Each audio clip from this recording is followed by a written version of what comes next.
this session is funding the future. In other words, who's got the money? Where's it going to come from? Where's it going to go? For those of you who are from the real kind of grassroots side of the Stir to Action audience, I just want to also let you know that at 2 o'clock today, we have almost like a follow-on workshop called Finance Clinics. Today we're going to talk about some of the kind of innovation in this space, some of the challenges, some of the kind of big concepts, that kind of stuff. For those of you who are really thinking, okay, I need money, where's that going to come from? By all means, feel free to raise those questions, but equally, do come to the 2 o'clock session where we're going to have a real kind of breakout and talk to you about your specific needs and challenges and how we can help you. Okay, so we're going to get straight into it. I'd like to ask each of our panel today to introduce themselves concisely. So, Jonathan, if I can start with you, just maybe 3 minutes, and then hand on to your guest panelist. Thank you. Yeah, sure. Thank you, and morning, everyone. Yes, my name is Jonathan Hutchins Levy. I work for a foundation called the Joseph Rowntree Foundation. I work in a team called Emerging Futures. The traditional work of the organization has been kind of challenging the existing system with a lot of kind of policy and campaigning work, but Emerging Futures is a new department set up a couple of years ago, which is more focused on resourcing and supporting those imagining and demonstrating alternatives. In terms of like the work we're doing kind of centered around that, so we're supporting organizations who are doing kind of this work, like kind of imagining, demonstrating alternatives that can be like the level of a building or a high street, and doing so in places across the UK. We're also interested in thinking about how to be connecting the hyperlocal to the kind of city level, regional level for thinking about that kind of a broader scale of systems transformation. So I've also been started doing kind of broader place-based work in Sheffield, kind of thinking through that lens.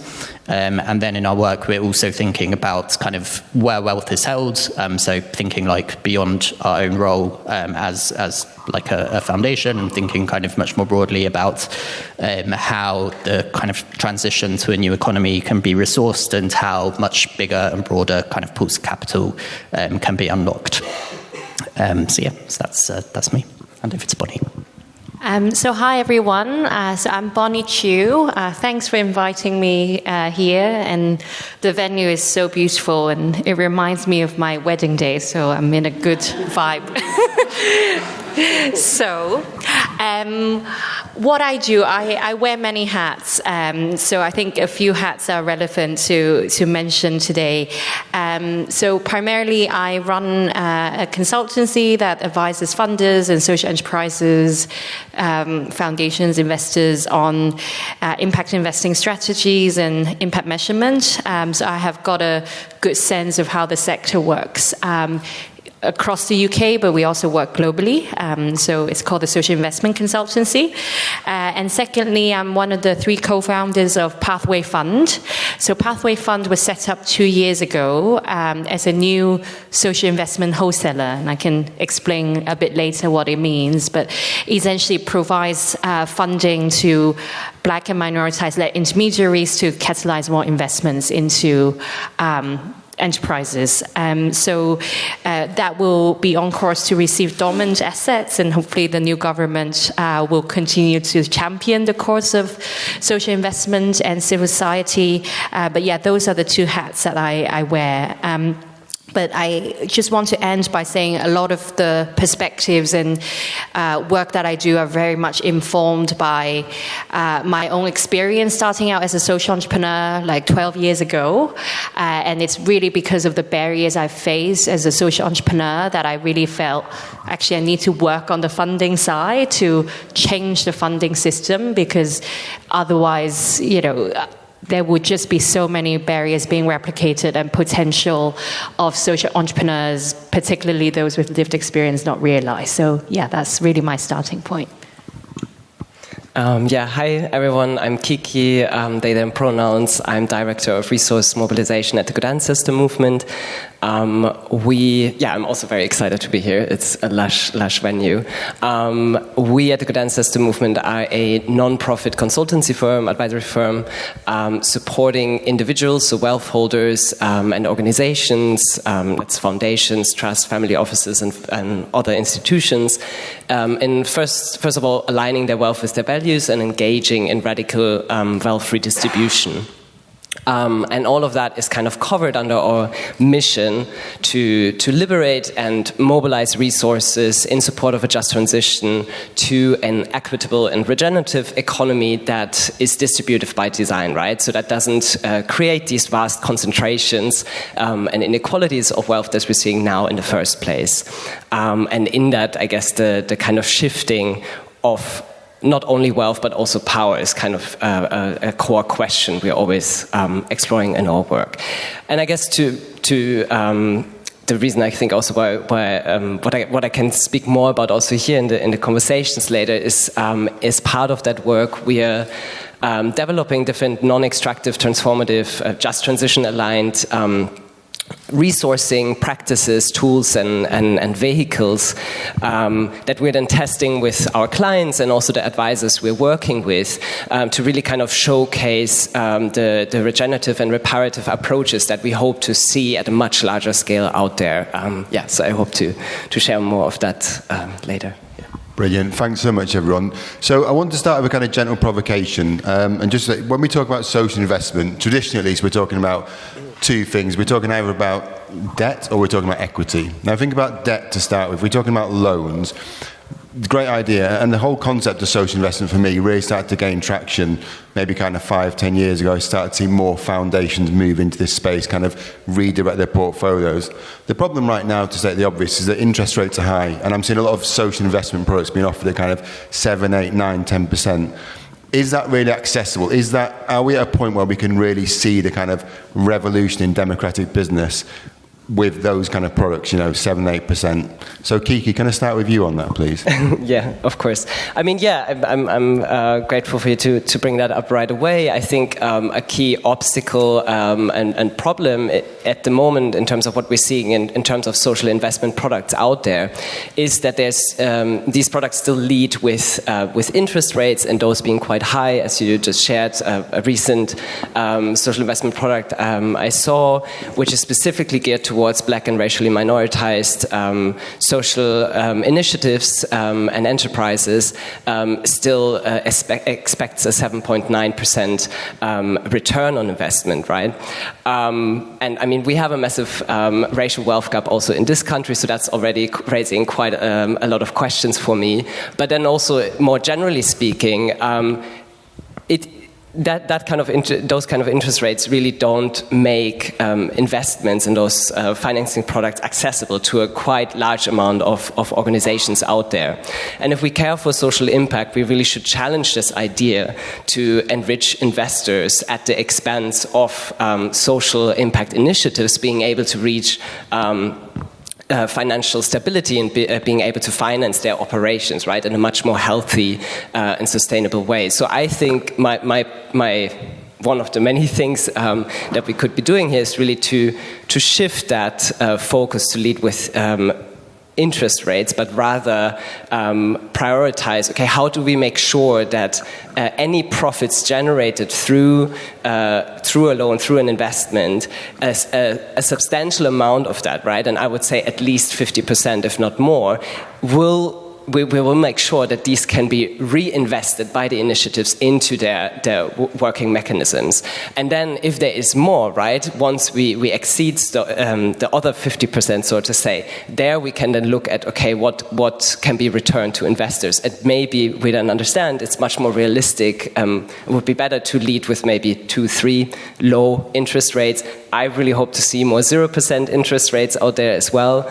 And there being really that shift away to actually prioritizing social and environmental return rather than financial return, so to say. And Kiki, can I ask, specifically in your work at the Good Ancestor Movement, are you seeing people coming to the table who are willing to accept that idea, who are willing to accept those kind of 2 or 3% financial returns in exchange for the social returns that you're talking about? Yeah, I mean, we are specifically working with 1%, so people who have excess wealth, right, who are really on the benefiting side of an unjust system, and we are very lucky to work with people who feel quite uncomfortable about this and want to understand how they can do better.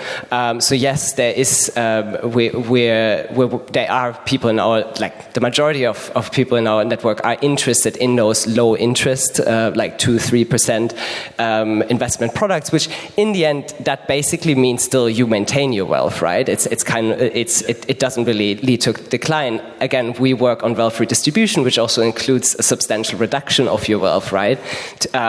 Especially excess wealth. So in that case, 0% is kind of a minimum to consider if you want to use investments as a way to reduce and redistribute your wealth.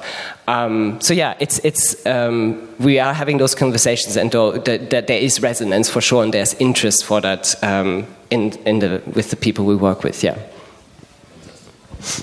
Yeah, I will maybe share things that kind of further support what Kiki said, but maybe some other perspectives that may contradict. So, I think on what supports, your argument, yesterday I heard a speaker, not here, I was somewhere else back in London, where a speaker said in a 1.5 degree world that we're all, going towards, actually the world will lose 20% of its GDP. And if you're looking at 2 to 3 degree scenario, then the world will lose 40 to 60% of GDP. I've not heard those figures before, and I haven't fact-checked, but, you get the point that actually we are going to lose money as a society in this climate crisis. So why aren't we translating those ideas into how we look at investment returns? There's still so much fixation on market rate returns, which now we're looking at, 5 to 6% plus, given the inflationary environment that we're in. So I think that really needs to be turned on its head. What is ethical, reasonable to expect as a level of return for investors, given the world that we're in? And so on this idea of return, I've also debated a lot. I've done some work with Kiki and team on the Good Ancestor movement. We've debated a lot. Actually, should we take a stance on investors, these wealth holders should only expect 0% interest rate, etc. I'm personally a bit conflicted on that, because I also think if we set a bar, or it should only be 0% interest rate, that it also perpetuates this idea that entrepreneurs of color or entrepreneurs that are doing radical things like democratic businesses are then not valuable because they cannot return capital. So I do sometimes worry that it kind of perpetuates that stereotype, which is unhelpful, and that it also doesn't work towards community wealth building if we are kind of working just on the assumption that all these businesses will be break even. So I'm not completely disputing, but I think this idea of interest rate, it's quite complicated. And so I don't think we'll resolve this issue anytime soon. I've put up a provocation on LinkedIn, which has gained some traction a few weeks ago, which is this idea that a lot of investors, they say they are sector agnostic. So they would invest in whatever sector, healthcare, oil and gas, doesn't matter as long as they get their level of return. So I then made the point, have we seen any investors that are return agnostic? So not necessarily saying 0%, but just return agnostic, because sometimes maybe you do invest in, hopefully, let's say a better version of Tesla that could actually transform the world if it could really drive the world towards e-mobility. So maybe in some cases it's good to have lots of returns, and then the question is how you redistribute in a fair way. But if we can just shift investors to completely just abandon the idea of return, and it's just then maybe a secondary thing. If you have good returns, great. If you don't, then it's fine. That's basically how mainstream investors have approached how we how we tackle issues around social and environmental change. Thames Water, great. If we get the return, doesn't matter if we pollute the rivers. Like, that's basically the same idea. So I'm really hoping we can get investors adopt, impact investors adopt this idea of return agnostic, so that we ultimately see more capital flowing to these spaces. Brilliant, thank you both. I want to bring Jonathan in specifically, because when we talk about investors, we're talking about a very wide spectrum of kind of people, institutions, and so on. There's a very live conversation right now about charitable foundations as investors. Traditionally we look at charitable foundations as grant makers, but over the course of the last 5 years, certainly there's been very live conversations about, well, what are you actually doing with your endowment? We know how you're using the 5%. We can see that those that grants data being published openly. But as Sophia Parker from your own organisation said at this festival a year ago, there's a kind of 5%, 95% conflict. 5% is used to do good. The other 95% is kind of propping up the same old harms. Not always, but often. So the question for you, Jonathan, is as in JRF, in terms of your approach to using your endowment and your potential as a social investor, what's happening there, not just at JRF, but in the kind of the foundations that you work with and alongside? What are the kind of conversations happening there? So I think there's definitely a lot of momentum and kind of a real shift in thinking much more deeply about foundations using all of their assets and not just 5% towards achieving their charitable mission. And organisations like the Impact Investing Institute, who are one of our partners, have been doing amazing work in seeking to galvanise that and to be supporting foundations in having those conversations. And I think that for JRF, we're definitely kind of on a journey where we recognise that our endowment has, for a long time, it's been invested in public equities. So there's kind of a definite argument to be made that we're kind of with the majority of our capital that we're investing in systems that with the other 5% we're trying to dismantle. So there's clearly discomfort there. There's kind of conflict there. So we're going on a journey. We're seeking to kind of get our trustees involved in kind of conversations, thinking really deeply about what it means to be a wealth holder in this time of polycrisis, to be kind of thinking about the kind of just discomfort of kind of propping up systems that we know and it's in our kind of mission that we kind of believe need to be dismantled. So really important. But I think also with kind of foundation investments, and it's kind of going back to the points around social investment as well. I think it's good to think about from a kind of systems point of view how we've kind of ended up where we are. So how we've kind of ended up with foundations being kind of 95% invested in kind of equities, and then with 5% kind of added on, and similarly with the social investment sector, kind of how it's ended up as being this kind of state or kind of sector that is kind of charging in several cases kind of 6, 7, 8% interest. And it's kind of thinking a lot about kind of where power lies when you're kind of thinking about the kind of origins of kind of how we've got to where we are. So it's I don't know if that was supposed to coincide with that comment on where power lies, but it's really important to be thinking about who's in the room, who's making these decisions, and who's kind of got the most influence. A lot of foundations rely on kind of big institutional fund managers to be managing their endowments, rely on kind of really kind of mainstream investment consultants to be kind of feeding into decisions about where these billions of pounds are being held and invested. So there's a need to be really rethinking kind of the kind of whole institutional kind of structures behind the way that kind of foundations and also wealth holders more broadly are kind of investing their wealth at this time, and thinking about how it can be radically transformed.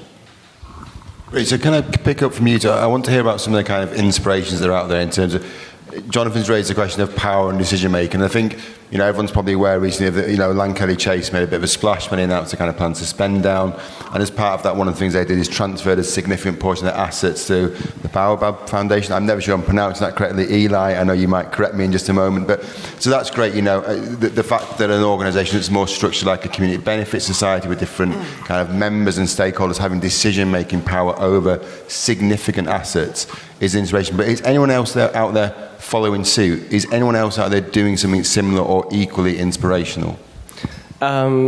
I think something that we're really hoping to see much more, and also with the kind of investment, non-extractive investment practices that we're developing and experimenting with at the moment, is really to see community-governed loan funds be established out there. And really, to go back to the aspect of return, it's not me saying we need to rethink return. It's not about that there shouldn't be any return in general. It's just about who gets the return, like where does the return end up in, right? And ideally that is, if we speak of regenerative economy, that is being regenerated within community stewardship. So the idea of community-governed loan funds is something we're really interested in, excited in, and I want to mention Barking and Dagenham Giving, who are developing something like more community-governed loan structures at the moment on a local level in Barking, Dagenham, and London. That's one example I could refer to. Yeah. Yeah, I can give two examples. I think one is, while I think there's a lot of flaws with the social investment sector at the moment, I think actually parts of it is indeed working. So I'm just going to give an example. For my own social enterprise, we were looking at some financing just these few weeks. So I was calling up Barclays, okay, can I get an overdraft? So I was asking for 150K overdraft because there's some cash flow challenges. So then they told me, I can get an overdraft, but I need to pledge a property for it. So do I have a property? So as a company, we don't have a property, and I'm not ready to put my own house on the line. So I said no. So then they said, okay, you can get a 50K overdraft without any security. So it is really hard to get unsecured finance from the mainstream banking sector. And Barclays would charge 10% on that overdraft, right? So that's what you're working with from the mainstream. For the social investment sector, it's mainly unsecured loans. So even though it's loans, a lot of it, and we can maybe talk more about debt equity and the kind of pros and cons later, but normally, the market rate going is 9 to 10%, but it's unsecured loans usually. So I think that's a part of it that's working because, at least you're enabling access to for organizations to finance that is unsecured. I think where it is very challenging is indeed whether you have a business model that will return enough margin so that you can pay back the investors, and of course the ethical question on who are the investors getting the return and etc. But it's not like an inspiration, but I do think parts of it is working, and there's some minor tweaks that people are working on, such as pathway funds, to ensure that there are ways to address the lack of diversity among recipients of social investment to date. And I think that's another inspiration that I can share. So Pathway Fund was set up 2 years ago to really ensure that the social investment sector mainstreams racial equity. So we are sitting alongside Better Society Capital, which a long time ago has received 600 million government kind of capital, and they've been putting investments, repayable investments into fund managers in the UK to focus on social issues. Their sister organization is Access Foundation, which provides grant funding to ensure that there is indeed access to finance among charities and social enterprises. So these are asset-locked organizations, i.e., not more than at least 51% of their profits would go back to their social mission. And Pathway Fund is like the third organization alongside these wholesalers.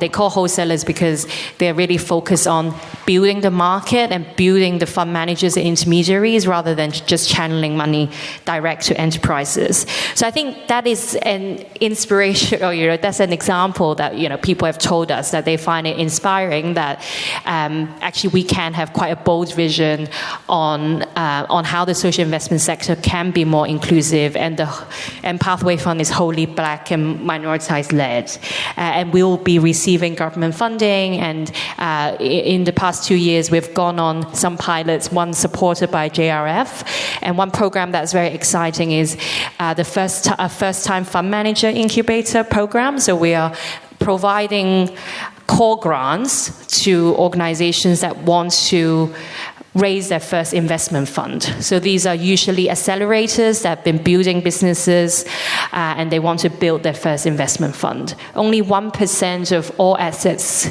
in the UK are managed by Black people. So, that's a huge equity gap at the moment. And we've funded 3 fund managers. 2 of them are accelerators, and one of them is is the Black Social Traders Network in Liverpool that's headed by the former Liverpool mayor, Jo Anderson, the first Black woman to lead a major city in the UK. So it's been really inspiring to work with them, and I think JRF also really saw the importance of supporting more investment fund managers. People hold the key to funding. If we can diversify them, then the outcomes could also be improved. And actually, JRF structured it as partly repayable grants, so that we could also. So if the fund managers successfully close their investment fund as a result of us, then they will pay back some grant funding back to us, so that we can make this program slightly evergreen and then support the next fund managers. Fantastic. Jonathan, do you want to build on that at all? So which part of the question? Just about the work that you're doing to support Pathway Fund. Is there anything else to add to that?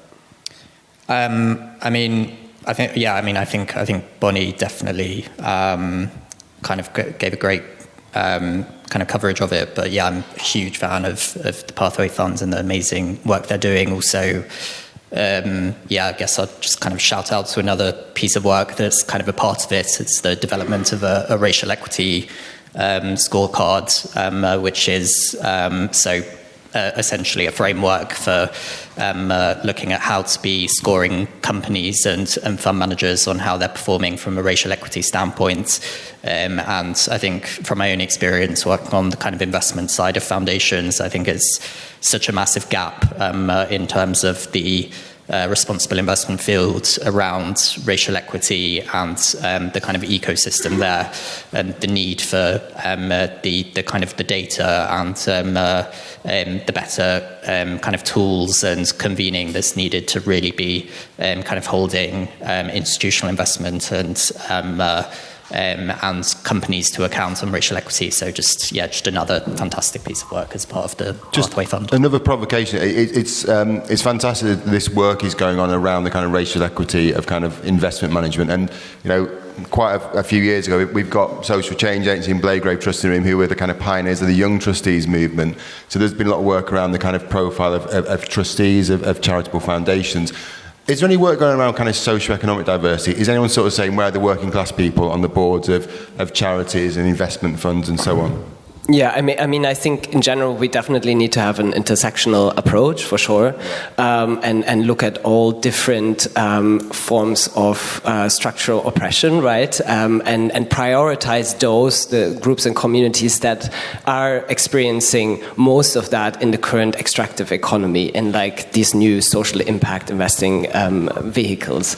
I think a lot of that also, like which I wanted to add as well to this conversation shortly, what we lean on a lot is happening in the US. Like there's really incredible work out there. To name a little bit, there's Seed Commons who have very clear non-extractive investment principles and structures. They're online on their website. You can see them there. There is the Justice Funders just released a few months back the Just Transition Integrated Capital Fund and a whole investment policy statement around this, which is an incredible guidance, something you can really use to lean on and also to understand what you can ask for, right? I think maybe there's a lot of people here more interested in seeking social investment, and I think there's also I really encourage folks to ask and put the expectations higher in terms of what you can ask for and inspire the investors that want to do social impact investing to do better. And then another one to definitely mention is the Social Movements Investing Report from Center for Economic Democracy, also in the US. There's an incredible amount of resources out there. And with that, it's racial justice is part of the larger social justice piece, and definitely also around class and gender and many different layers. Yeah. Kiki, Jonathan, anything to add? Yeah, I mean, I would just say as well, just taking the intersectional approach is so important in the UK in terms of kind of access to finance. We've got this situation of kind of there being kind of 4 shareholder kind of owned banks that are dominating something like kind of 80% of the market, and those banks that are focused on kind of short-term profits shifting their business away from parts of the kind of poorer parts of the country and kind of focusing on areas where there's more wealth, and just kind of enhancing the kind of regional inequality that exists in the UK. So yeah, it's just definitely just so important to be taking the intersectional lens as well. Yeah, I guess some other perspectives to complement. I still feel I'm relatively new to the UK because I only moved here like 11 years ago. But I think one thing that was quite different for me coming here was kind of the relatively low level of financial literacy that I see in the country, and maybe the lower levels of mathematical education as well. I'm from Hong Kong, which was a British colony, but perhaps we've kind of improved our education system since then.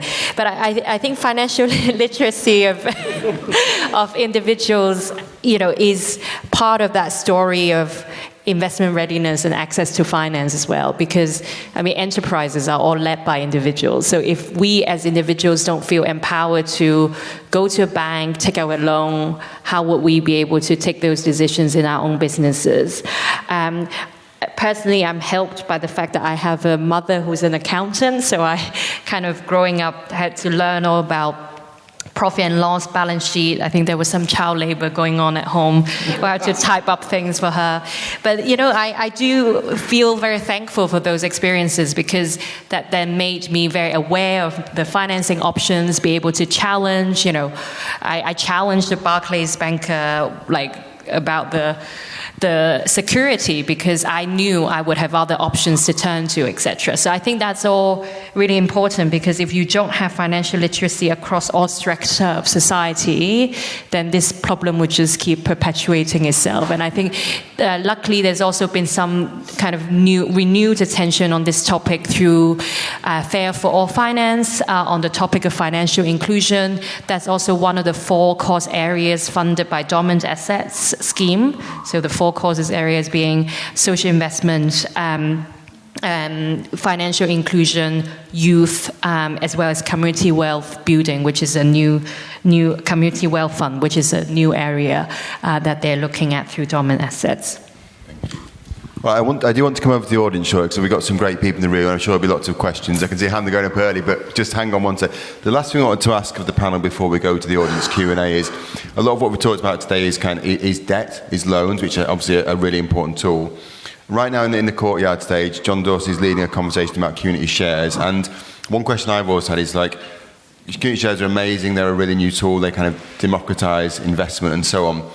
But if we're going to grow that as a tool, we need institutional investment. I know there are challenges around that, but I want to get the panel's thoughts on, is that a good thing? Is there interest out there? Are community shares are of interest to kind of institutional investors from charitable foundations and beyond? So who wants to take that question first?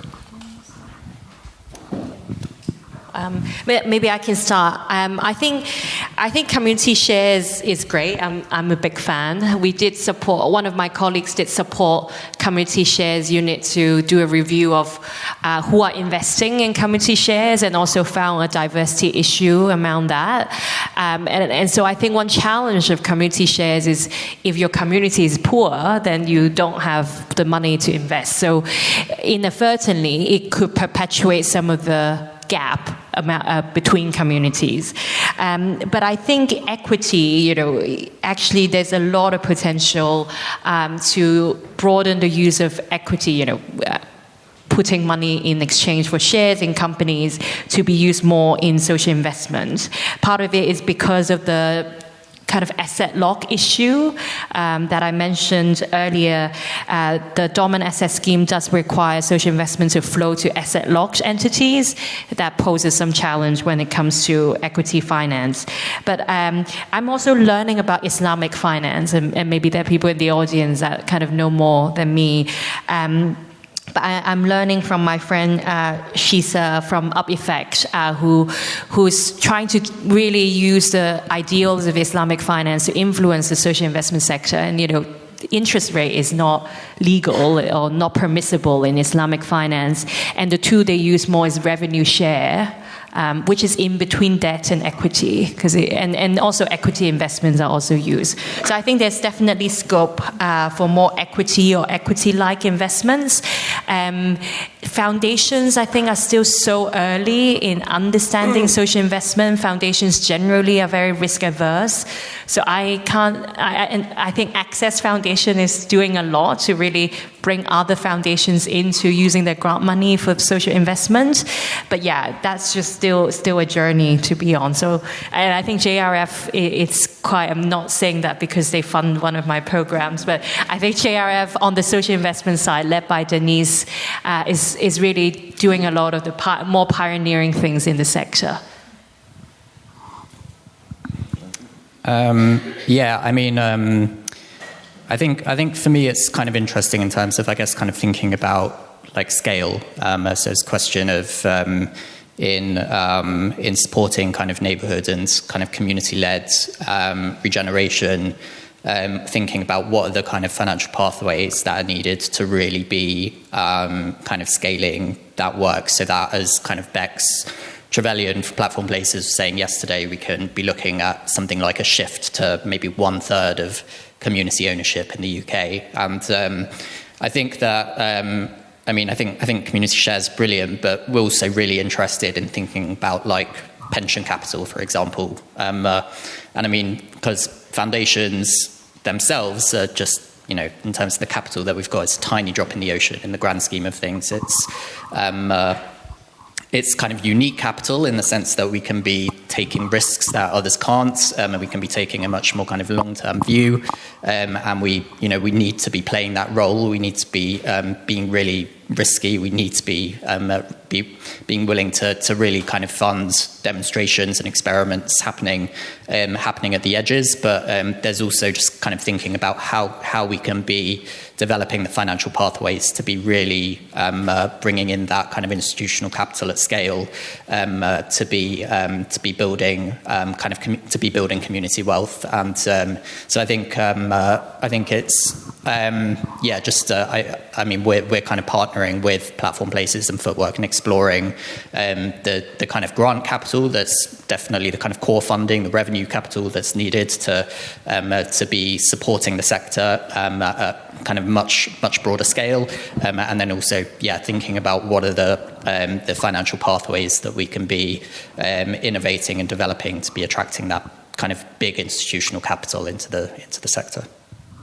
I mean, also to echo, I mean, community shares are an incredible tool, really, really important mechanism out there. And yes, I mean, larger institutional investors and foundations really should put resources and leverage their positions, the resources they hold to support more community ownership across the UK, right? And taking off assets, properties, land from the speculative market and back into collectively and collectively hold structures. Yeah, and I mean, there is, what was it in the last, the 300 top foundations in the UK, just to give an idea of the numbers we're talking about, 300 top foundations in the UK collectively hold more than 87 billion pounds, right? The grant giving they're doing from that 87 billion pounds is around 3.7 billion. So how can we move those 83.3 billion in a way away from extractive, harmful practices in the speculative market into investments that really center community wealth and power building? So yeah, I think there's a lot. To me, there's a lot of questions around what are the structures, are the structures in place to facilitate that, right? Are we ready? What is the plumbing that we need to lay? There's a lot of talk also at JRF's Next Frontier conference was a lot of talk around the borrowing revolution, how do we hack the wealth defense industry, what different clauses do we need to put into the investment policy statement or our investment strategy in order to enable this shift. So there's a lot of work to be done for that. Brilliant. Thank you so much. Okay, I'm really keen that we come over now to the audience. So can we take some questions, please? Yep, I can see one hand at the back, and then we'll come to you, and then we'll come to you. So 1, 2, 3. Hi there. I was interested that you mentioned the idea of local funds, loan funds, and kind of looking into it, you were talking about the example of Barking and Dagenham and the Kindred Fund in Liverpool. A lot of those seem to rely on kind of ongoing revenue grants to essentially kind of maintain the back office admin, the kind of wraparound support that's needed. And I guess a lot of those kinds of funds are also looking at that kind of 0% return or social investment return, which is meaning that those funds are kind of building down. And so I guess what's the alternative to those? Is that a sort of sustainable mechanism? And I guess the kind of the alternative seems to be having higher interest rates that kind of maintain the fund, but then that means it's inaccessible. So it feels like we've got sort of two sort of ways of doing things. I'm not, what in your opinion is the best way? Is there a middle ground? I mean, I can quickly go to that. I think there is. Yeah, I agree. The 0% maybe in the long term, right? That won't be sustainable. So, but I mean, as said, 2 or 3%, that could be, if that is possible, wherever the fund is based, right? If that makes sense, then that could be an option. It's more, I think, my skepticism and criticism of existing social investment products out there is really about the high return expectations, and then also those going back to investors who hold the wealth, right? So it doesn't stay within community stewardship. That is one aspect. There was something else, but I've maybe hand over to you first. Yeah, I think quickly to say, I mean, the traditional fund economics, which essentially is that fund managers charge 2% fee on assets under management and then 20% on the profits, that's probably not going to work for locally led and governed impact funds, and I don't think there's been enough examples and enough discussions at this point to actually model what the ideal fund economic structure looks like. But I think there's a recognition that needs to be permanent subsidy, and that is why we need to convince more grant funders to use their grant funding towards this new economy space, because it is an amplifier to all the social issues and environmental issues that they can solve. Yeah, catalytic capital in a sense, providing that, yeah. Max, could we take, yes, your question, please? Hi, I've been working for a while in the space of ethical tech, And it's an area that I find is extremely hard to fund because most social investment is really focused on place-based, community-led initiatives. So I was wondering if you had any comments on that and if you see any positive movements in that space. I'm aware of organizations like Bethnal Green Ventures and so on, but there's so little happening and so hard to compete with VC capital and so on. And sort of connected to that also, the great power of community shares is that it's also patient capital. And if there are examples, if you're seeing more examples of patient capital, and something I've been particularly interested in is revenue-based finance, if you see that growing in the UK at all. Could you just give us a very concise example of an ethical tech product that you're trying to, or whatever, yeah. Yeah, so I've been working a lot on the concept of platform cooperatives, so cooperatively managed platforms, but also generally just working in this space. Any type of tech that's been developed that isn't based on the traditional equity model of providing huge returns to the investors is extremely hard to find investment for that. Right, so like a worker-owned Uber, something like that, for example. But even less, cooperative models are quite hard to find investment. I think so on community tech, so it isn't an area that we've been kind of involved in kind of as of yet, but at the same time it's definitely kind of on our radar and kind of definitely of interest. I think kind of the one I think it's Promising Trouble. I think the kind of who were doing some brilliant work in that space. It'd be good to chat more. Yeah, I think everything is hard to find funding for. I think it's probably not just for ethical tech. I mean, maybe potentially housing. There's a bit more money flowing there in the social investment space. But I think it would be an interesting question to ask. Like I know Dharma well from BGV, so I'm curious. Have Bethnal Green Ventures tried to get co-investment from foundations, from social investors, and if so, what's been the reaction? My sense is that technology, like social investment sector, is quite old school, and if you look at the people leading them, they're really not tech savvy. So I think that's just the reality we have to deal with. But I think on patient capital, I was quite encouraged to see City Bridge Foundation reopen their social investment. One challenge is they just fund in London, and I'm like, how? It's so hard to identify what is in London and what not. But they did say on their website they're looking for really long-term returns, 10 years plus. So that's been really positive to see. So I will check that out, and then maybe send whoever you talk to, look at what they're doing. Would you do the same? Growth Impact Fund in the UK, which is very focused on channeling funding to diverse entrepreneurs, they have a revenue share facility, a revenue sharing structure that they offer. I think a lot of people are looking at the success of that to then see if they can replicate revenue sharing, because the economics of it is quite hard to make work. But I think that will probably help us see more adoption of revenue-based financing in the UK. I think also just reiterate something that Kiki brought. There is some great work going in the US around this, and I was talking to some guys yesterday, I think from Kin Fund, who are trying, again, this idea of we need more funds that kind of recycle wealth and aren't kind of place-based. So I think there's a lot of learns we can take from the US and hopefully bring over here. I don't think there's an immediate answer, but there's some inspiring stuff that we can borrow from. I'm conscious of time, so I'm going to go to the last question. Max? Do you mind if I stand up, because I can't see you? My name's Claire from Footwork.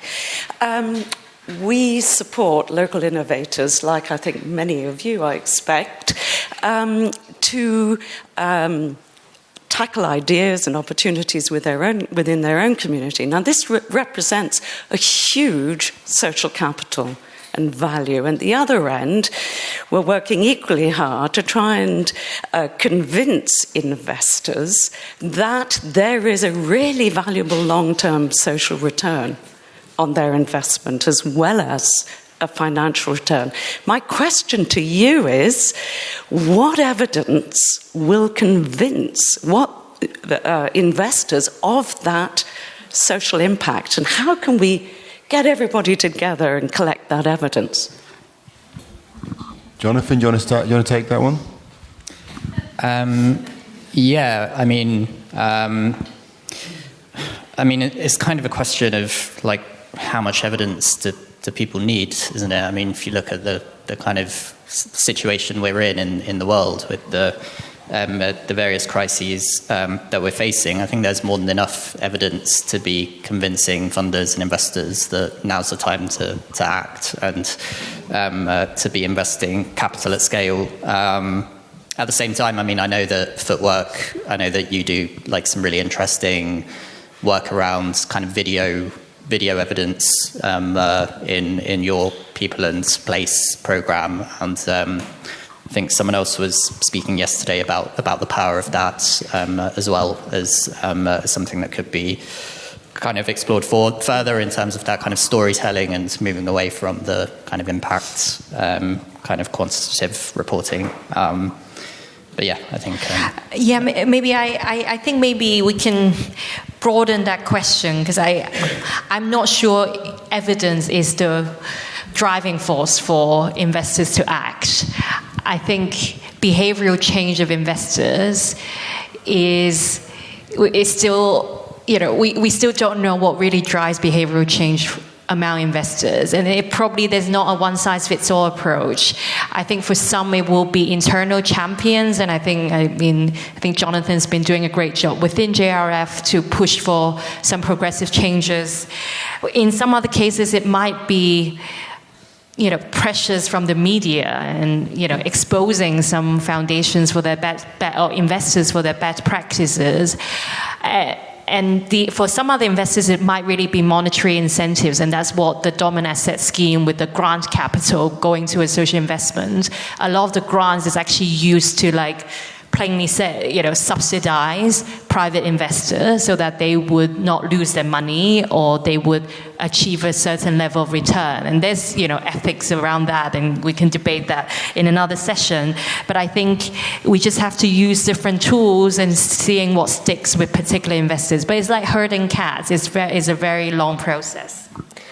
Yeah, and to just build on what Jonathan and Bonnie just said, I think it's really about how do we convey to investors who care for social impact, right? How do we convey to them that they challenge a bit the expectation of there being evidence of the impact already now, right? If it's about long-term, deep systemic impact, how are we meant to show that right now, right? It's more about conveying a message to them and that kind of mindset shift piece, educational piece of making them understand that they should have a self-interest in resourcing social impact initiatives, right? In challenging how things are currently going, in challenging, countering through the investments, the ongoing extraction, dispossession, and privatization that we are seeing, right?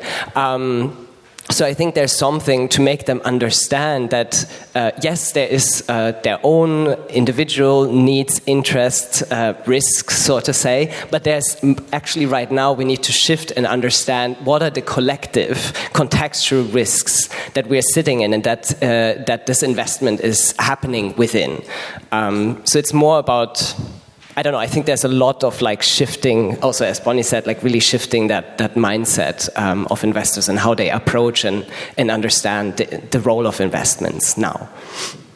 If I could just add one more thing, I think it's also kind of a bit of a question in that if there is, from a foundation's perspective, if there is evidence that something works, then there's actually a question of whether you should be funding it for that reason, because it is for foundations to be taking really risky and experimental kind of positions on things. So I mean, in our work in Emerging Futures, our focus is actually much less on impact and much more on learning opportunities. So that really is kind of when we're kind of thinking about our portfolio of partnerships, grants, and so on and so forth. That really is our kind of core focus.